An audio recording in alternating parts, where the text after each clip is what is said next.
আওয়ামী লীগের এই মুহূর্তে ফিরে আসা আন্দোলন করার হুঙ্কারটি আমি মনে করি খুবই অবিবেচনা প্রসূত এবং এটি অত্যন্ত বিপজ্জনক।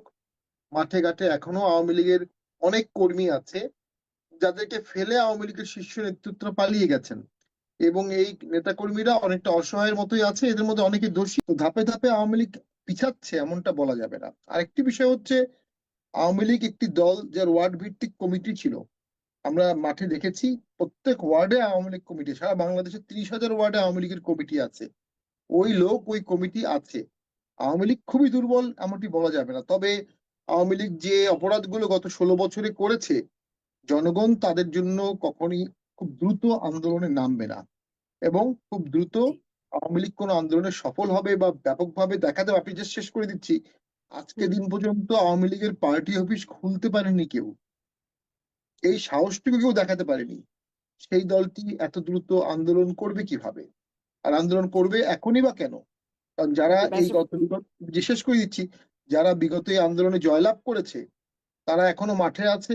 তারা কেন আওয়ামী লীগকে প্যাসেজ এখনই দেবে আন্দোলনের? এটা এটা যে কোনো ভাবে অ্যাভয়েড করতে হবে। সকল দল মিলে যদি একতরফা ভোট করে, আমার ধারণা তারা 11 মাস ক্ষমতা থাকতে পারবে না।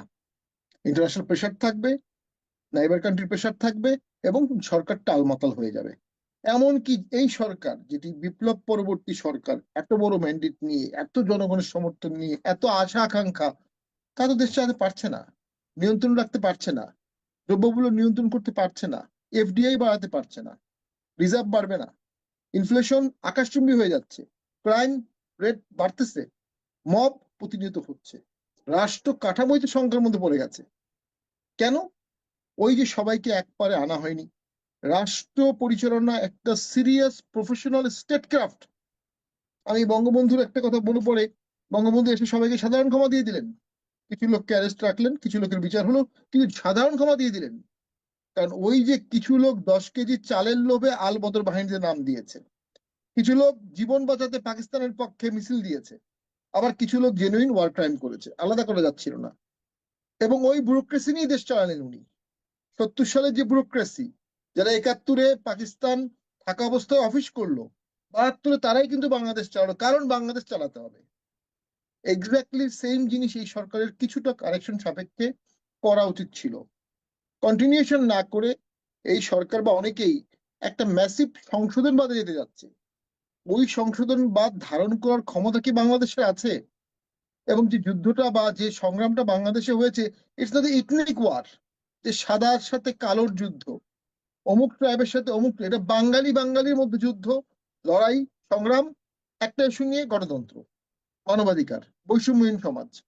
বিষয়টা কিন্তু আন্তর্জাতিকত না, একটা তত্ত্ব বা একটা ধারণার বাস্তবায়ন। সেই ধারণার বাস্তবায়ন সকলকে মিলে যদি করতে হয়, তাহলে সকলকে মিলেই করতে হবে। দুঃখজনক হলো সত্য, এই সকলের মধ্যে আওয়ামী লীগ ইনক্লুডেড।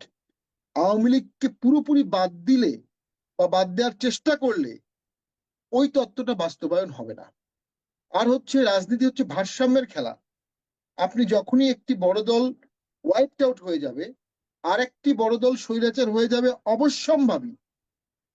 আরেকটি দল যদি স্বৈরাচার হয়ে যায়, সেই সরকারকে টেনে হিঁচড়ে নামাতে বা সেই সরকারকে সীমাবদ্ধ করতে আরেকটি বড় দল লাগবে। এবং সেক্ষেত্রেই বহুদলীয় গণতন্ত্রটা এত প্রয়োজনীয়। সেই বহুদলীয় গণতন্ত্রের দিকে যদি আমরা না থাকি, আমি নিশ্চিত বাংলাদেশের গণতন্ত্রের যে অবস্থা, বাংলাদেশের সংবিধানের আভ্যন্তরীণ যে স্বৈরতন্ত্রের কাঠামো আছে, আইন যে অবস্থা, বিচার যে অবস্থা, মিডিয়ার যে অবস্থা, যে কোনো সরকার স্বৈরতন্ত্র হয়ে যাবে। এদেশে যখনই সরকার গঠন করবে যেই সরকার, ওই দিন রাতেই ব্যুরোক্রেসি তার প্রতি অন্ধ হয়ে যাবে। ওই দিন রাতেই মিডিয়ার একটা বিশাল অংশ তার প্রতি আনুগত্য দেখাবে। ওই দিন রাতেই আমাদের পেশাজীবী সংগঠনগুলো তার দিকে ছুটবে, মন্ত্রী হওয়ার জন্য, মিনিস্টার হওয়ার জন্য, অ্যাম্বাসেডর হওয়ার জন্য, প্লট পাওয়ার জন্য। এই বিশাল প্যাট্রন কান্ট্রিতে আপনি একটি ইন্ডিপেন্ডেন্ট সত্তা হিসেবে আরেকটি ছোট দল ওই সঙ্গে বাধ্য করতে পারবে না। জি, নৌকায় যেমন দুই ব্যারিস্টার পাল্লা পাটোয়ারি, লাগে, ব্যারিস্টার পাটোয়ারি, আমি আমি শেষ একটু করে আপনার দিচ্ছি, ওই নৌকায় যেমন শেষ দুই করে দেন। পাল্লা লাগে, নাহলে নৌকা ডুবে যায়, রাজনীতিতেও বড় দুই পাল্লা লাগে। এবং আমি মনে করি সেক্ষেত্রে আওয়ামী লীগ সেই পাল্লায় যদি না থাকে, টোটাল দেশটার রাজনৈতিক ভারসাম্য এলোমেলো হবে।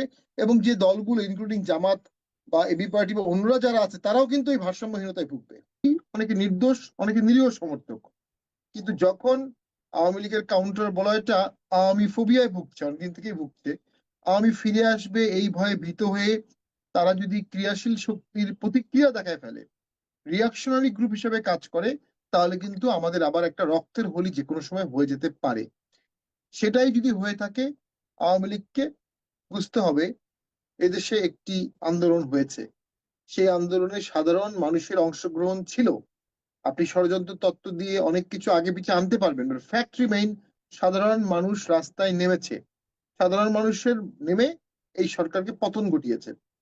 এখন সেই পতন ঘটানোর পরে গোড়া থেকেই একটি সাংবিধানিক ডিরেকশন নিয়ে বর্তমান সরকারটি চলেছে। এটা পুরোপুরি কারেক্ট করা যেত না এমনটা না, কিন্তু একটা তড়িঘড়ি করে একটা অ্যাডহক একটা সিস্টেমের মাধ্যমে সেই সময় সরকারটা গঠন করা হয়েছিল। ফলে একটা ডিফেক্ট রয়ে গেছে, তার সাথে আরেকটা ডিফেক্ট তৈরি হচ্ছে।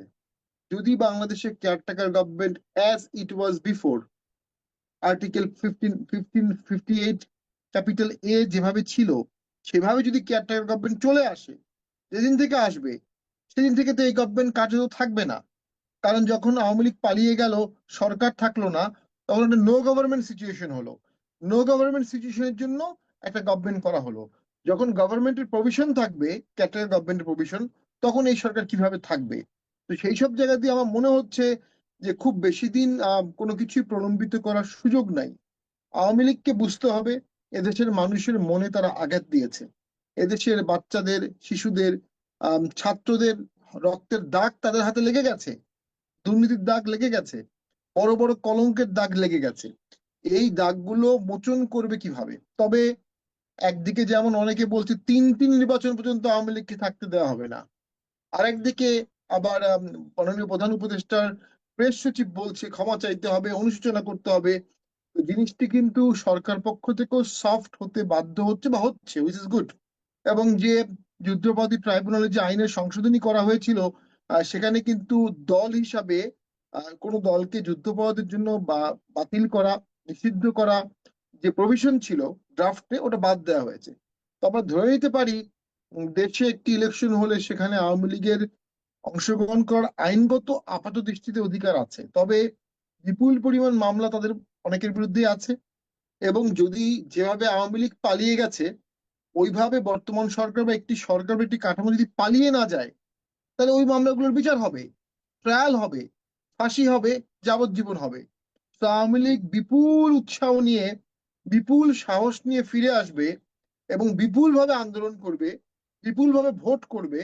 এটি ঠিক না, এটি জি, সম্ভব না। ব্যারিস্টার তবে শামীম পাটোয়ারি, বর্তমান সরকার যদি সেভাবে পালিয়ে না যায়, মানে এই যদিটা আসছে কেন?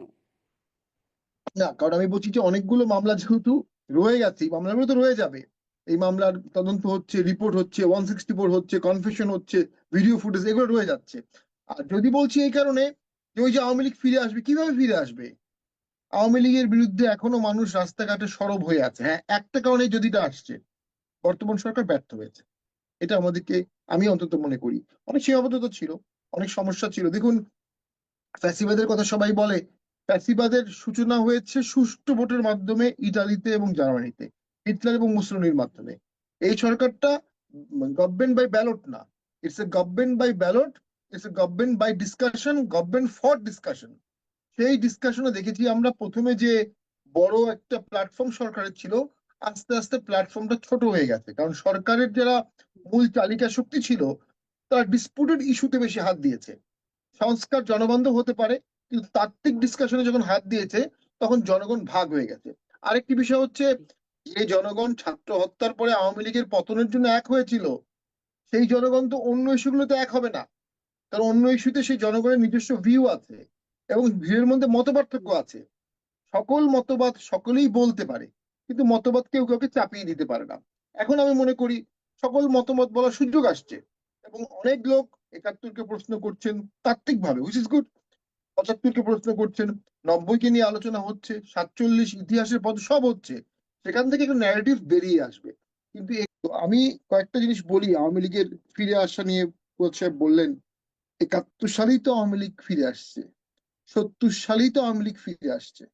70 সালে আওয়ামী লীগকে দেশের 77% লোক ভোট দিয়েছে, ইউনানিমাস ভোট দিয়েছে। পাকিস্তানেও কিছু ভোট আওয়ামী লীগ পেয়েছিল, বেলুচিস্তানে।